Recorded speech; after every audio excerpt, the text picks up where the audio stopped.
अवाम का जीना और मरना भी हुकूमत की आमदनी का ज़रिया है। जी हाँ, हुकूमत जो है वो पैदाइश से अमवात से भी आमदनी हासिल करती है और बाज़ाब्ता तौर पर जो है वो हुकूमत के ख़जाने में ये रकम जमा होती है। पंजाब में एक साल के दौरान लाहौर समेत सूबे भर में जो आमदनी है वो पंजाब हुकूमत की वो पैदाइश से और अमवात से कितनी हुई, ये आज की इस वीडियो में हम आपको बताएँगे। एक साल के दौरान पंजाब में जो 61,10,000 बच्चे हैं अब वो रजिस्टर्ड हुए हैं।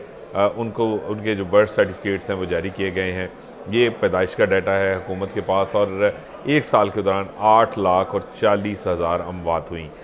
जो मजमूई तौर पे जो ये अमवात और जो इसके साथ साथ जो डेथ्स जो हैं वो रिपोर्ट हुई हैं, ये वो हैं जिनके सर्टिफिकेट्स हुकूमत की जानिब से, डेथ सर्टिफिकेट्स और बर्थ सर्टिफिकेट्स हुकूमत ने जारी किए हैं। और हुकूमत जो है वो इनसे जो है वो आमदनी हासिल करती है। किस तरह कि हर जो बर्थ सर्टिफिकेट जारी किया जाता है और इसके साथ साथ जो डेथ सर्टिफिकेट हुकूमत जारी करती है, इनसे हुकूमत जो है वो ना सिर्फ जो है वो इनकी फ़ीस वसूल करती है, बल्कि इस फ़ीस की मद में हुकूमत को ये आमदनी हासिल होती है जो कि सरकारी ख़जाने में जो है वो जमा की जाती है। 61,10,000 जो बच्चे पैदा हुए हैं एक साल में पंजाब में, जिनकी रजिस्ट्रेशन हुई और उनके जो बर्थ सर्टिफिकेट्स हैं वो जारी किए गए, उनसे 1 अरब और 22 करोड़ रुपए से ज़ायद के आमदनी जो है वो पंजाब हुकूमत को हासिल हुई। इसी तरह 16 करोड़ से ज़ायद की आमदनी जो है वो हुकूमत कमोबेश ये 17 करोड़ रुपए जो है वो हुकूमत ने 8,40,000 जो है वो अमवात जो वाक़या हुई उससे हासिल किए। ये मजमूई तौर पर 1 अरब और 39 करोड़ रुपए जो है वो हुकूमत के ख़जाने में जमा हुए हैं।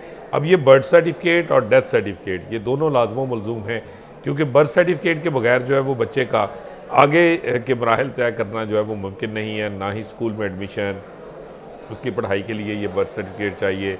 इसी की बुनियाद के ऊपर उसका जो है वो बे फॉर्म बनेगा, उसकी जो है वो नादरा में रजिस्ट्रेशन होगी। उसी की बुनियाद पे कल को उसका आईडी कार्ड जो है वो 18 साल की उम्र पर पहुंचने पर जो है वो हुकूमत जो है वो जारी करेगी और वो हासिल कर सकेगा अपना आईडी कार्ड, CNIC जो कौमी शनाख्ती कार्ड होगा। और ये उसके ऊपर भी जो है वो ये बर्थ सर्टिफिकेट के ऊपर जो डेट ऑफ बर्थ होगी ये बहुत इंपॉर्टेंट होगी। इसके बाद ये उम्र भर सरकारी मुलाजमत में बहुत इंपॉर्टेंट है। हर जगह पे जो है वो दाखिले में, किसी भी इम्तिहान में हिस्सा लेने के लिए, किसी कॉम्पिटिटिव एग्ज़ाम में हिस्सा लेने के लिए ये उम्र की हद जो है वो इसी बर्थ सर्टिफिकेट की बुनियाद पे जो है वो डिटर्मन होती है। इसलिए एक लाजमी सर्टिफिकेट है जो हर बच्चे की पैदाइश पर हासिल किया जाता है और इसके लिए जो है वो हर सर्टिफिकेट पर हुकूमत जो है वो 200 रुपये वसूल करती है।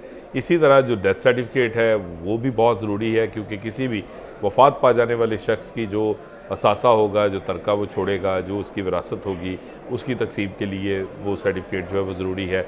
उसके कौमी जो कानूनी वारसान होंगे उनको जो है वो इसकी ज़रूरत पड़ेगी। उसके बैंक अकाउंट्स को सेटल करने के लिए, उनको जो है वो आगे जो है वो वर्सा में तकसीम करने के लिए। तो ये डेथ सर्टिफिकेट के बाद के ये मराहल हैं जो लाजमी हैं। इसी तरह ये डेथ सर्टिफिकेट भी बहुत लाजमी है और ये भी जो है वो किसी भी शख्स के वफ़ात पाने पर जो है वो हासिल किया जाता है। अब ये दोनों जो है वो चूँकि एक कंप्यूटराइज्ड सिस्टम है जिसके तहत जो है वो हुकूमत जारी करती है और इस पर फ़ीस सर्टिफिकेट जो है वो 200 रुपये हुकूमत वसूल करती है।